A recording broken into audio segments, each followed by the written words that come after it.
So we've done pear butter. We have done pear mincemeat. Yes, delicious. Which is absolutely wonderful. Oh yeah. And we've done assorted pear things, canning. We have a nice pear tree out here. We're very lucky. Now, in this part of the country, we have the cedar rust, which is a horrible fungus. The pears were affected this year. I've got some pictures of the pears, but the ones that weren't affected were very nice size. They're beautiful. These are the best pears. I'm not sure what they are. The tree was here when we came in. This year, I really got to thinking about, as a kid, I would love a snack where you just take out the, like we talked about, the fruit cocktail, and just had the pear halves. I think in the store they call it pear halves with syrup. Yeah. As a kid, I loved that. But the great thing about this, grab that jar there if you will. The great thing about this is when you prepare your pears, say you want to make a pear pie or a pear cobbler, they're already ready to go. Ready to go. And they're a little bit, you know, got the little bit of the mush going, so you don't have to work so long in the oven.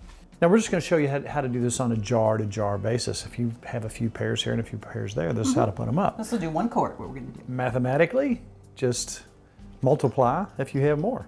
That's right. So I'm going to start by peeling, and this little peeler works great. Isn't that a great little peeler? Yes. And the tree was so full of pears because of the ones we lost to the cedar rust. The ones that survived are really nice. Those are bigger than usual.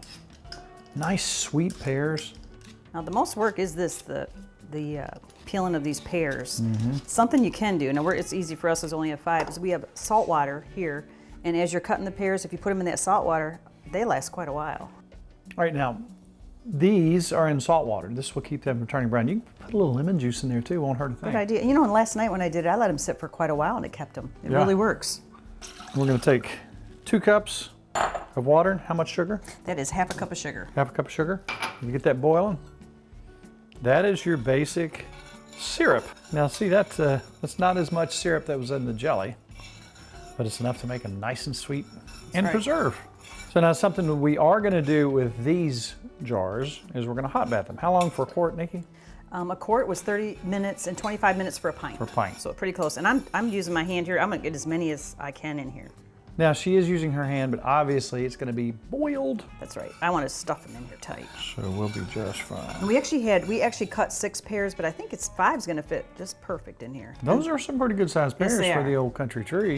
We're going to have some extra pears just to eat. So we're going to bring this to a boil? Yeah, and it's pretty much mixed in. It's a little boil, and then we'll know it's done. And I see bubbles. I think we're good. Close enough? Close enough. Because this is going to go into a hot bath for 30 minutes. Okay. And this amount here will fill 1 to the top, and you have a little extra. And we've wiped our lid off? Wiped our jar. Boom. And we're going to hot bath this for 30 minutes. And voila. Now one thing you really need to remember is when you take these out and they dry off, make sure you put your date on the top of the jar. It has a little space there, right, for it. That's right. That way there's no confusion. And there we have our pears in syrup. You know, I want to try one. I want to show you what these taste like. This is a good snack right out of the jar. Now, just for a snack, for a snack, see if that brings back memories. Oh, wow. Tastes like fruit cocktail. You can't have any more. It's for my pie. Isn't that good?